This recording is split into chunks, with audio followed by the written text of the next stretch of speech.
welcome once again to this midweek recharge. And of course, this is Pastor Jay here with you once again.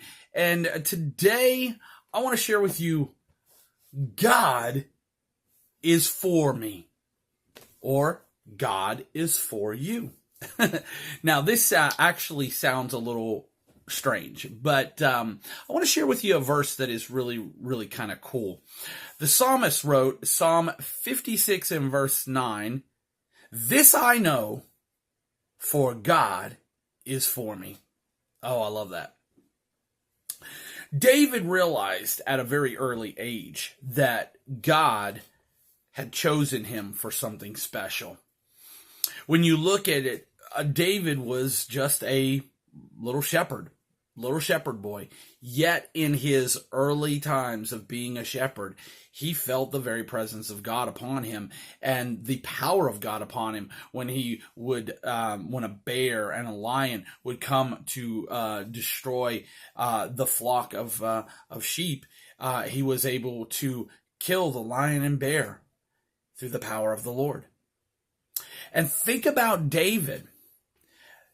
How we know that God was for David more than anything was when he stepped out on the battlefield. I'm always amazed at that account.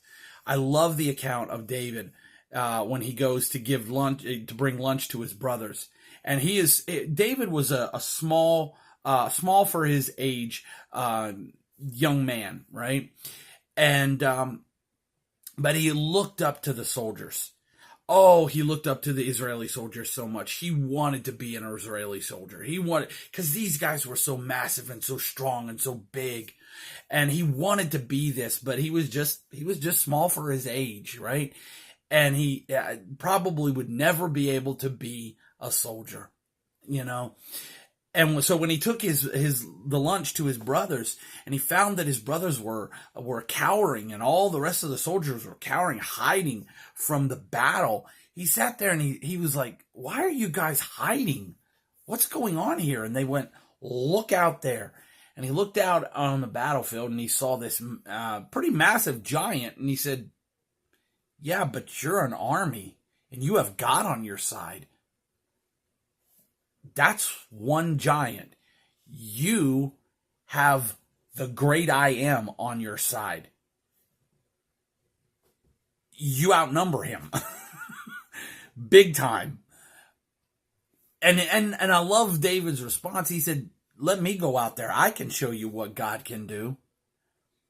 And the soldiers laughed and they started making fun of him. And then they took him to Saul, and King Saul said, "Well, if you're going to go out on that battlefield, you got to have my armor." And he put his armor on him and it weighed him down. And David basically said, "I don't need this. I don't need this." And he took all the stuff off and he went onto the battlefield. He stopped, got 5 rocks. You know why he got 5 rocks? In case you don't know, it's really interesting. He only needed 1 for Goliath, but Goliath had 4 brothers. So he was like, "I'm going to be prepared just in case." That's another message for another time, but the idea is be prepared for battle at all times. David goes out on the battlefield, and Goliath is upset because of this, and he starts, just being mean to this little young man. And David simply says, "You come with a sword and a spear and a shield, and I come in the name of the Lord." And that was the cool thing, because David knew about anything else. If he knew one thing, it was God is for him. So he walked out on that battlefield, and in the power of God, he took down that giant. Now, David had troubles in his life. We all know David struggles through his life. But in all things, God still loved David, and David still loved God. And that was the point. So no matter what I'm getting at today is this. See, David went through a lot of bad things in his life. He fell away from the Lord. He did a lot of really bad things. But in all these things, he had one thing that was true, and that he had a love for God. And God recognized his true love for him. So if you have a real love for God, even in your trials and tribulations, even in your struggles, even when you maybe mess up once in a while like we all do, there's one thing that is true. God still loves you. And whenever you mess up, and we're all going to mess up. We're all going to mess up sometimes. But when we mess up, just go to God and say, God, forgive me. Help me not to mess up again next time. You know what? And God will reward your honesty, and he will pour his love upon you. And then you can say with David, just like David said, this I know, for God is for me. Awesome. Isn't that awesome? I love it. All right. Well, I want to thank you for joining me today for this little midweek recharge. I hope you enjoyed it. Be sure to give me a thumbs up. Okay. Hit that little thumbs up button and give us a like.